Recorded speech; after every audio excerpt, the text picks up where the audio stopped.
Hello and welcome back. Eddie Radosevich, George Stoya here from the SoonerScoop.com studios on Campus Quarter. Welcome back to the SoonerScoop.com YouTube page.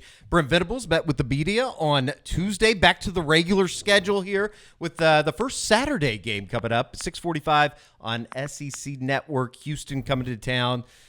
Not so much for Houston in the first week of the season. Better than Temple. Are they? I guess we'll see. I think we'll see come Saturday night. Donovan Smith. We'll get into a lot of the Houston stuff. Looking forward to previewing that coming up at the end of the week. But this is all about Brent Venables.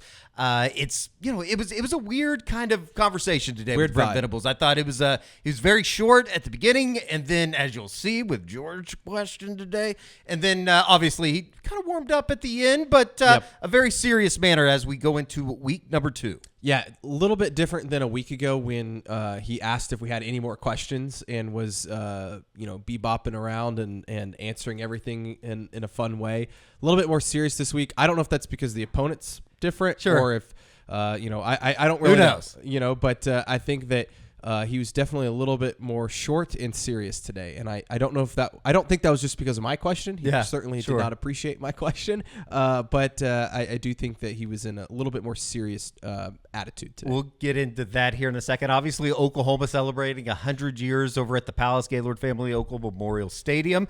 They had the 1974-1975 team at halftime honored last week, which I thought was fantastic. As you can see, a bunch of the guys were back in town.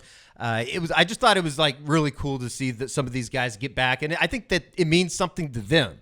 Yeah, certainly. I mean, cool. You look at you had little Joe Washington there in the front. Dewey Selman, I know, was honored as well. He's going to the Hall of Fame, but always great to see a lot of those guys back. Coming up this weekend, they will be wearing some throwback uniforms, which I find to be some of the best looks Oklahoma's put out there. I know that they've worn them before. They're sweet. Back in, 2002, 2003, early portion of the 2000, as you can see here, with some of the vintage looks that they will be offering this week. I'm really excited about it. I'm not even really a big uniform guy. They look good. I think they're the best alternates OU's ever had. No doubt. I mean, I love them. They're definitely better than, obviously, what were the ones called? Bring the Wood, whatever those were. Or the Rough Riders, all that kind of stuff. Just throw them away, burn them, do whatever you want. Good time to stop down and tell you about Home Field. If you're looking for a bunch of vintage stuff that you want to wear, obviously to some of the games coming up this weekend, Home Field has that for you. Yeah, and it was funny today at Brent Venables' press conference, or I think it was not today at the press conference, but his coach's show, he talked about maybe possibly wearing a vintage shirt, and they look exactly like these. They'll play like a champion today, the Oklahoma football ones. Not a bigger emphasis, I think, when you have returning experience. Ones that you can wear that have the kind of the vintage look. All you got to do is go to homefieldapparel.com, as you can see on the screen behind us. 15% off first order. All you got to do is use that promo code right there, SCOOP, SCOOP, homefieldapparel.com, 15% off your first order. Love having Homefield on for the season and everything that's to come. As we kind of get in, it feels like this is really like the beginning of it with the weirdness that was the Friday night opener against a terrible Temple team, as we discussed right here on the SoonerScoop.com YouTube channel on the instant reaction throughout the week leading up to it. I think when you heard our interview with Kevin Kopp, the play-by-play voice of the Temple Owls, you knew it was going to be in for a long season. So it is what it is. I don't know what Houston and Willie Fritz is going to have to offer. They're coming off of a smacking in week 1. They lose to UNLV. Congratulations to Barry and Brad Odom over at Las Vegas, taking their team down to Houston. But let's get into it. Obviously, the center position, a lot of conversation about the offensive line coming out of game number 1. Flat out, it has to be better. Yeah, and we heard from Garen Hatchet, who I think Garen Hatchett's going to get the start this week against Houston at center, just because Branson Hickman's still dealing with obviously the ankle sprain, which Brent did say on his coach's show that he looked remarkably good, was the quote. Great news there. Yeah, and I don't know if that means he was practicing. Sure. I think it's a pretty. I would kind of lean towards probably not. No, but considering to say that he was out there at least maybe running around or walking around, I think that says, okay, maybe he could be back in a couple weeks when Tennessee comes to town. So that's good news. Troy Everett, who I asked about today at the press conference, all we know is that he's close, is what Brent said. You'll see the clip here in a second. Josh Bates, obviously dealing with a little bit of an injury on his elbow. Garen Hatchet, as I mentioned earlier, he's dealing with an injury on his bicep. So they've just had a lot of bumps and bruises right now at that spot, and I think that's made it kind of difficult for the offensive line. I know there's a lot of talk about right tackle and Spencer Brown, and it sounds like Jake Taylor's going to be back this week. Which is obviously positive news. Yeah, it's to get great the guy news. that I think that you slated at the beginning of the season had won that right tackle job and obviously missed last week. Yeah, I think he did, and so that's great news, but for me, where the issues stem right now for the offensive line is at that center position. That's such a key spot in terms of, obviously, he's touching the ball every play, but he's making the calls up front. He has to kind of know what's going on. And so, and throwing a guy like Garen Hatchet in there who, all through fall camp wasn't really playing center until all these guys got banged up. Now he has to move to center, as a veteran guy, but it's a tough position for him to slide into. No doubt. Here is Brent Venables answering George's question about the status of Troy Everett, as well as Garen Hatchet talking about kind of adjusting himself into the center position. Yeah, Brent, two-parter for you. First of all, how is Troy Everett doing? Is he close to getting back for you guys? He is. And maybe this week or a couple weeks? He's close. It's close. Mm-hmm. Secondly, that center position, it seems like you guys have had some just bad luck injury-wise. Several guys just kind of banged up there. How difficult has that made it for the offensive line just to be cohesive when that guy in the middle just hasn't maybe been available to you guys? The ball goes through him every snap, so obviously that's a really, they're all important positions, but getting that position, where it needs to be is having somebody available there is really important. So we're working through that and like where we're at, from that standpoint, and expect us only to get better there. How'd it go all week preparing to play guard, and then 2 series in, you're over at center? Yeah, I practice snapping every single day, so I'm pretty used to the snapping aspect of center. So definitely caught me off guard. No one's expecting anybody to go down that early like it happened. But I was able to adjust, and the only thing I felt like I needed to get under control right away were my snaps. Had a couple bad snaps, but then after that it felt fine, felt natural being back at center. We just need to play better, play more physical. We all felt down that we didn't play our best game, and we didn't live up to the standard that's held so high here for offensive line play at Oklahoma. And just starts with me being the center. After Branson went down, I got to step up and play a whole lot better. And just overall as a group, we want to play more physical, play better. We're playing a great opponent this week, so we just got to step it up this week, play physical and fast. There is Garen Hatchet talking about, I think probably slated to start on Saturday night against Houston. It's going to be interesting, though, as we move forward here. In kind of my mind, they got about 2 weeks to figure this out before James Pearson gang come to town. Yeah, I think that you're going to see them play maybe a lot more younger guys this week. Maybe they get some of those guys some reps, Ahito Zaida and Eddie Pierre-Louis, Josh Bates, Logan Howland. Like, those are the 4 that I would say are next up. And I think that they're going to try and get those guys some reps. I still think you're going to see a lot of Jacob Sexton, a lot of Michael Tarquin, obviously Fabechi Wiwu. We'll see how much Jake Taylor can go. I assume he's going to start the game.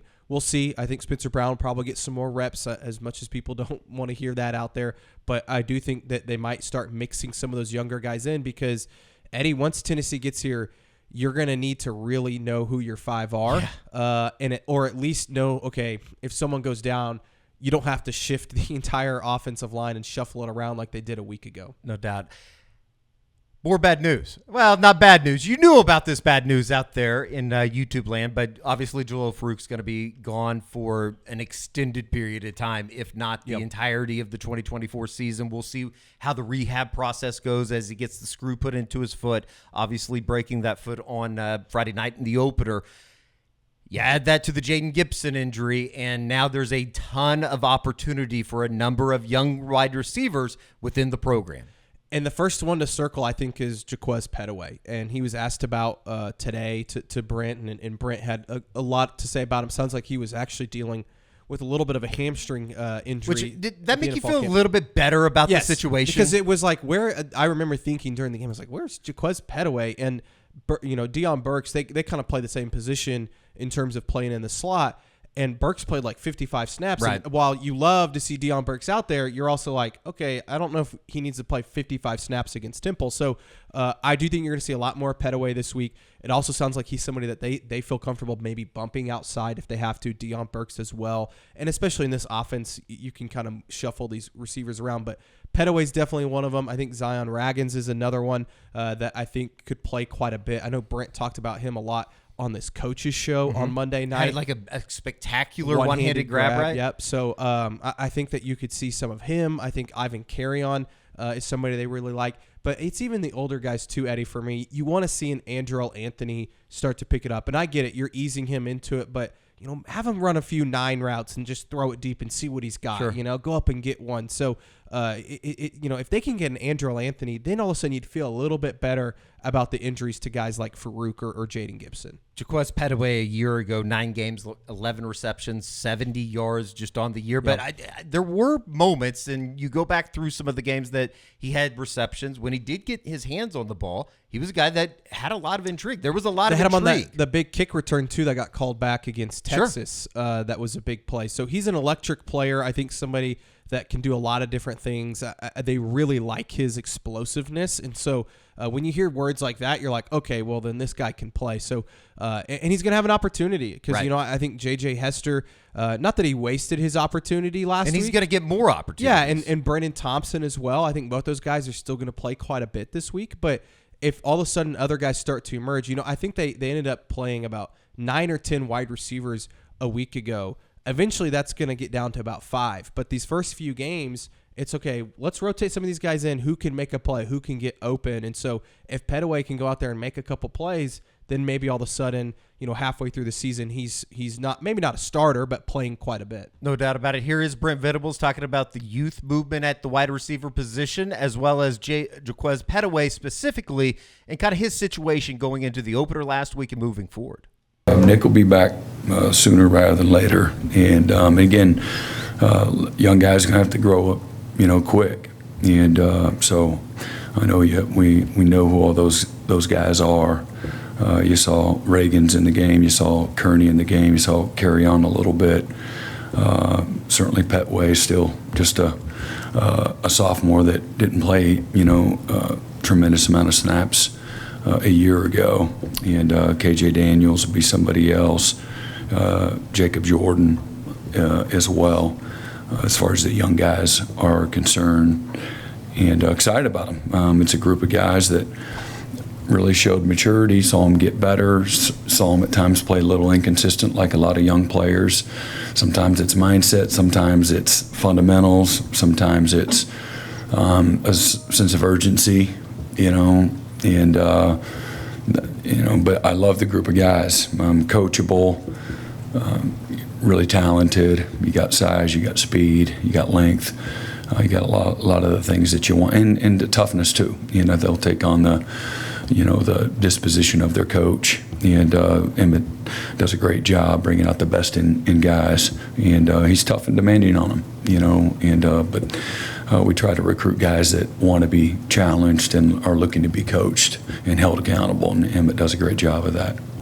Player Pedway, we talked about the wide receiver position. Can you talk a little bit about him? You mentioned him about being a little versatile, can play inside, outside. What can he bring to this offense, and how much does his versatility allow you to maybe depend on him or contribute a little bit more?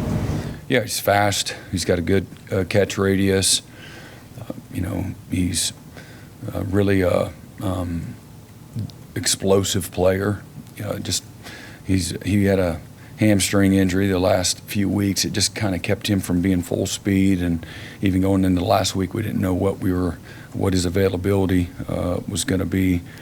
And but he's ready to go, and he can play inside and outside both. And so I think he's got a chance to have a really good career when it's all said and done. Sounds like some positive there on Jaquez Pedway. I certainly want to see more from what we saw a year ago, and maybe you can cushion these injuries. Obviously, Jaden Gibson and Jalil Farooq, you never expected them to go down as they did, but it's kind of the situation you're in. It is what it is. You got to get some of these guys to step up. I think they have playmakers at the position. We just haven't seen it, right? Sure. We've seen it from Jalil Farooq for 3, now 4 years. Jaden Gibson, we saw the glimpses a year ago. I think these other guys have that in them. It just is going to take some reps and some opportunities. Like an Ivan Carry-On, I think could be a really good football player someday.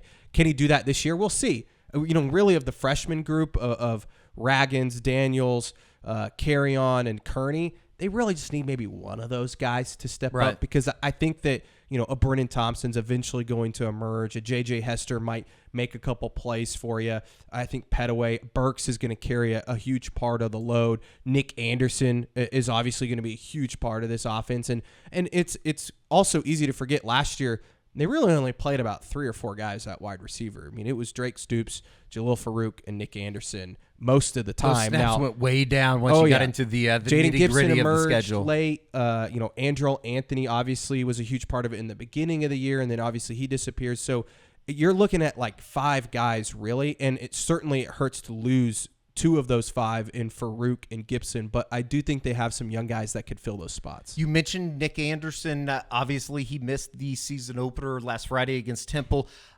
Are you at the point that, let me see if you're at the same spot as me, just in terms of, even if he doesn't play this week, I wouldn't be truly, truly concerned, as they continually say, it's not that big of a deal, he's just banged up. I wouldn't be concerned until he maybe didn't play against Tulane.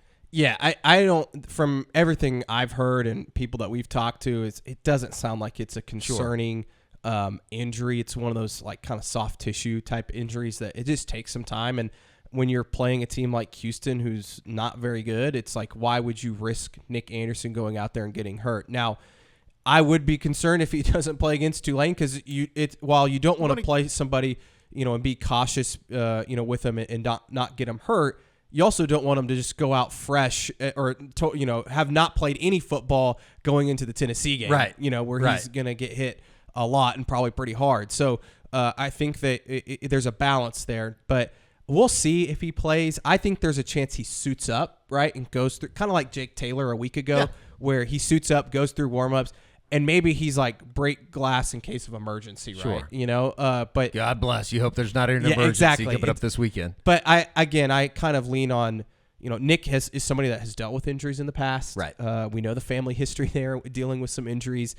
I just wouldn't push it with him. No doubt. Looking forward to the family business this week with Joe Castiglione Jr. as well as Isaac Stoops. They are going to have on Rodney Anderson. He was awesome. Obviously still around. Norman working for Learfield. It's a really good conversation. Look forward to having that right here on the SoonerScoop.com YouTube channel. We move along. There was a little bit of talk about Doug Deakin today. Obviously, when you come out of the 51-3 opener, Tyler Keltner, he's going to be a great trivia question at some point here in the probably 30, 40 years from now, when you talk about who was the first guy that was ever recognized by the Southeastern Conference with Oklahoma. Tyler Keltner was the special teams player of the week this week. Who would have guessed it, that the starting kicker for Oklahoma would win the first SEC award, weekly award? Well, and if you would have asked me a couple weeks ago, I would have said it was Zach Schmidt. I thought that he was going to be the guy that got the first dibs, but obviously Keltner was fantastic on Friday night. Went 3 for 3 in the field goals, knocked down that 50-yarder. The first boot that he had in Norman as a Sooner was a 50-yarder, which, maybe it just calms the nerves a little bit. I think we both talked about it on the instant reaction, just in terms of, you're going to need to probably do it in a little bit more high pressurized situation.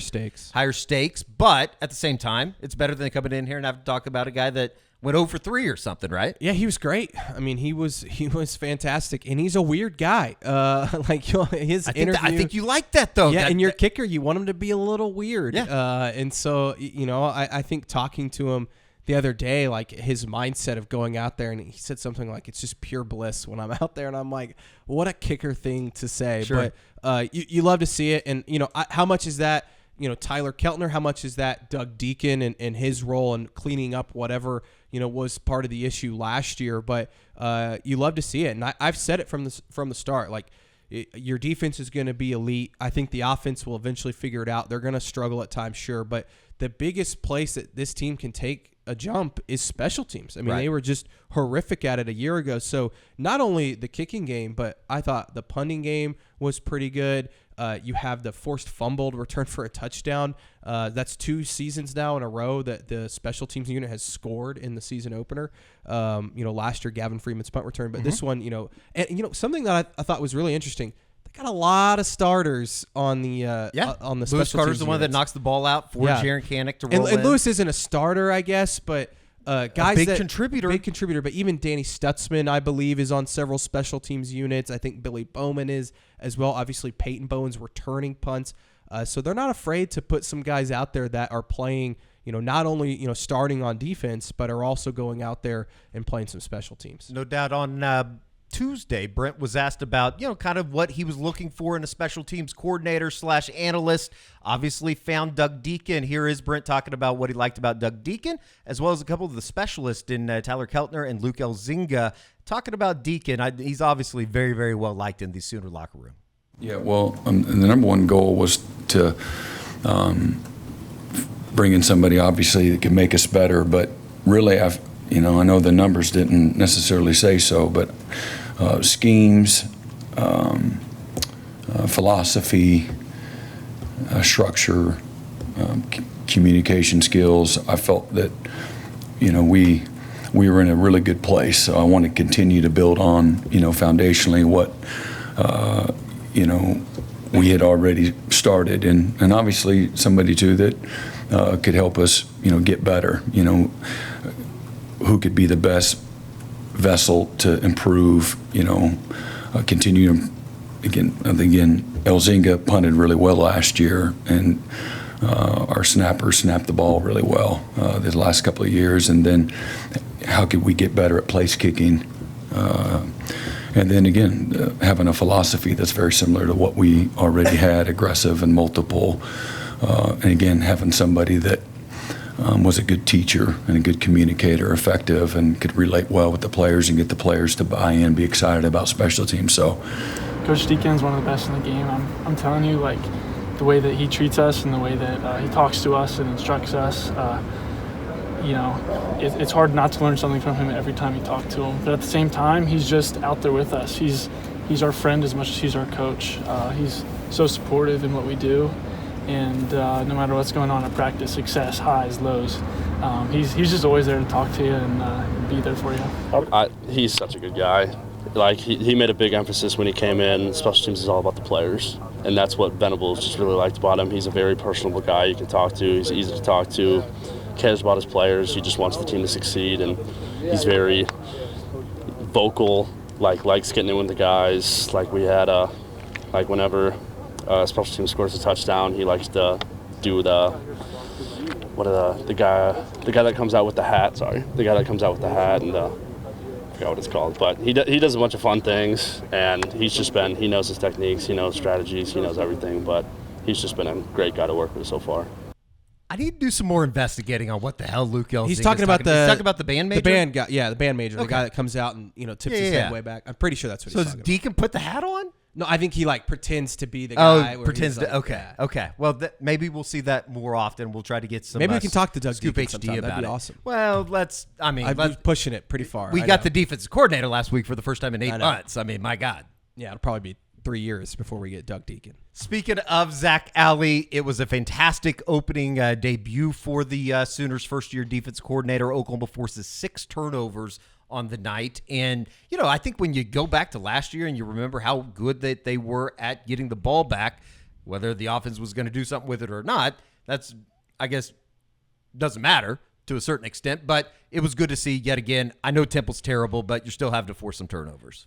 And I think my big question is that just Temple just not holding on to the football? Or A little is bit it, of it is. Or is it OU really, forcing those? And you look back at them, and OU's punching the ball out. Like, these aren't ones where I think, Temple's just being totally careless with the ball. Maybe the punt return one, but the rest of them, Robert Spears-Jennings, I think Grayson Halton, Ethan Downs, the guys that forced those fumbles were really punching at the ball. Sure. And so I think that, not that that's like some new emphasis for them, but they just did a really good job at it. And then you look at the interceptions. Obviously, the Jaden Hardy one was basically just catching a punt back there, but being in the right position, making the play. And then I think the Kendall Dolby and Kenai Walker one that really represents this defense. Kendall Dolby, Brent talked about it, is in the right position at the right time, makes the play, is mad at himself that he didn't intercept it himself, and then Kenai comes up and cleans up the play and makes the interception. So I think this defense, they've been very aggressive, and that shows in being able to get turnovers.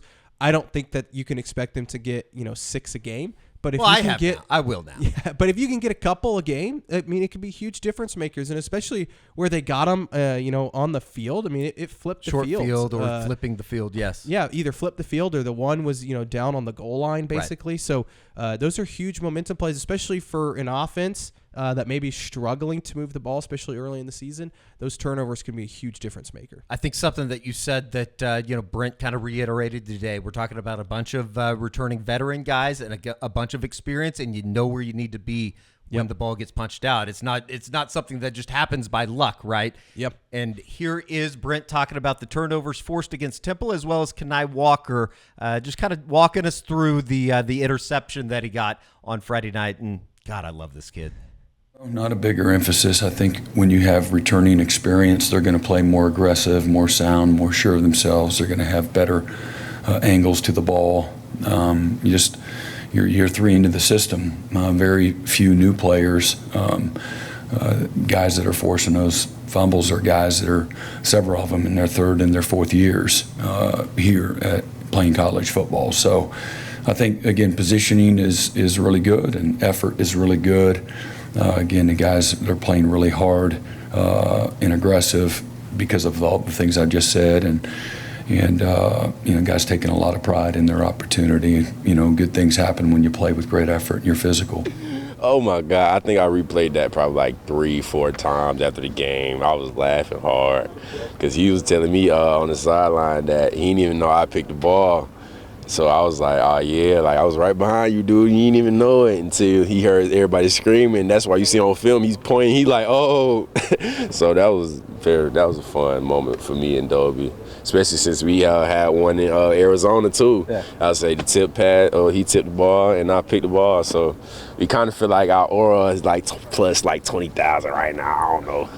I don't know. Kendall Dolby, man. I just love talking to that guy. He's a lot of fun. Kenai Walker? Or yeah. I was thinking I love Kendall Dolby. Kendall Dolby too. They're both great. Kendall Dolby and Kenai Walker. They had this little connection going on that side of the football. As he said, they did it in the Alamo Bowl. What's our aura? Is it plus 20,000 or is it it's more? way higher than that. Plus 100,000. Plus 100,000. Plus 200,000 at least. Real quick before we get out of here, drum major. I think I knew that at some point. I think I did too. I wasn't a band guy. Love the pride. Wasn't a band guy. And the strut, I believe, is what it is called. You don't want the pride of Oklahoma coming after you. I know Jason Kersey experienced that once. I don't want that. Yeah, you should hear about the things that he says about him now. It's really interesting. I support you guys out there. All right, that's going to do it for the practice report, recapping everything from Brent Venables' press conference. You can see the press conference with Brent from Tuesday going into Houston week on the SoonerScoop.com YouTube channel. And, it's just kind of one of those things. You need to take another step. Yeah, you got to go out and dominate. This is a bad Houston football team, and I love Willie Fritz. I think he could eventually turn around that program. And good recruiting locale. Oh yeah, all that. He's going to throw some different things at Oklahoma. Don't be surprised if they have a couple big plays, just because Willie Fritz, I think, has a really unique offensive mind, and I think he's doing a good job there. And Donovan Smith is definitely going to be a little bit better than what you saw last week at quarterback. He's going to be able to complete some passes. I think he might have been a little bit better than what Oklahoma saw last week. But I think Oklahoma, the big thing for them, stay healthy, right? And then go out and dominate. And I mean that especially on the offensive side. You want to see them be able to run the football efficiently. Let Jackson Arnold throw the ball down the field a little bit. Let him loose a little bit. I know that they said they went vanilla a little bit last week.